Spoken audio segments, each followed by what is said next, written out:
Now we're on the eve of the federal election. The polls show it's very close. The polls say it's a hung parliament, but momentum is certainly in Peter Dutton's direction. Dutton has been one of the strongest voices in our country on anti-Semitism, and he's not ashamed to say that he unequivocally supports Israel. He even visited Israel and met with Prime Minister Benjamin Netanyahu.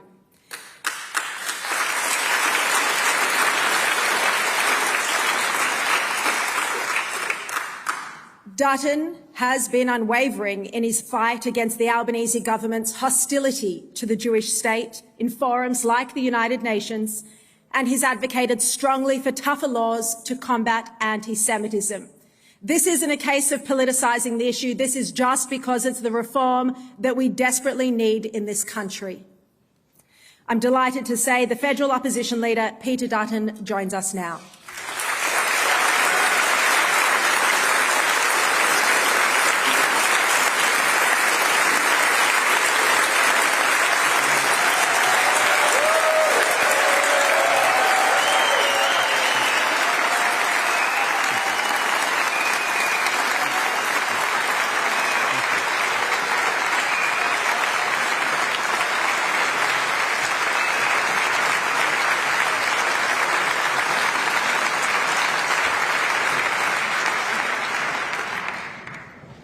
Wonderful reception.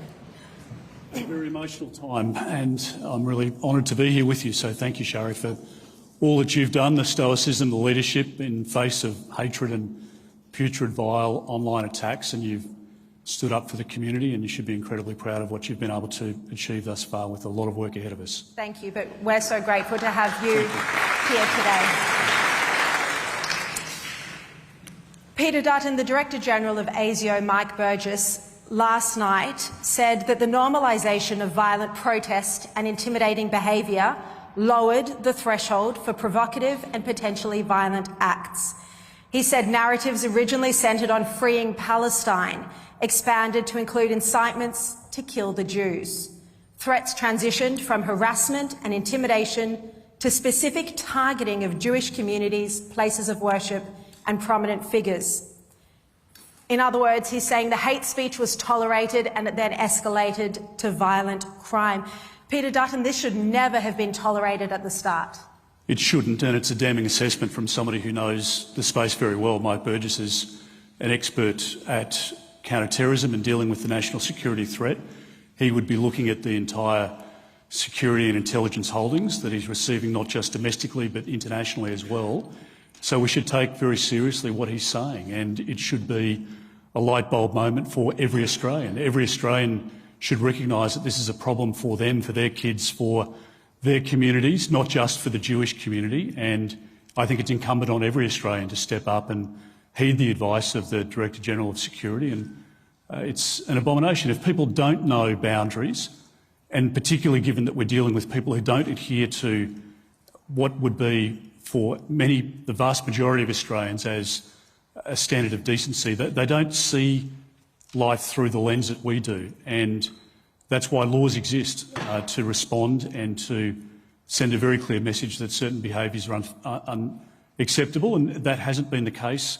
The law hasn't been enforced, and there has been no deterrence, and therefore people continue to march across the red lines, and it's not something that we should tolerate.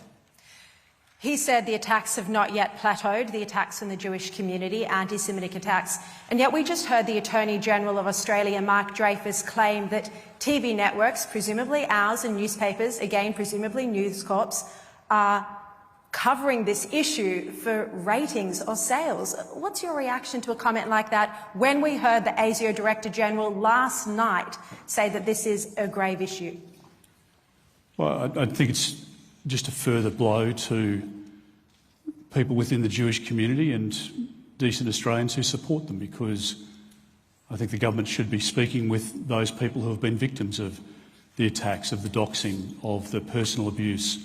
Speak to the parents who send their children reluctantly to childcare centres now because they're worried whether it's a place of safety or not. They're worried whether the armed guards at the school can do the work that they're required to do if there's an attack.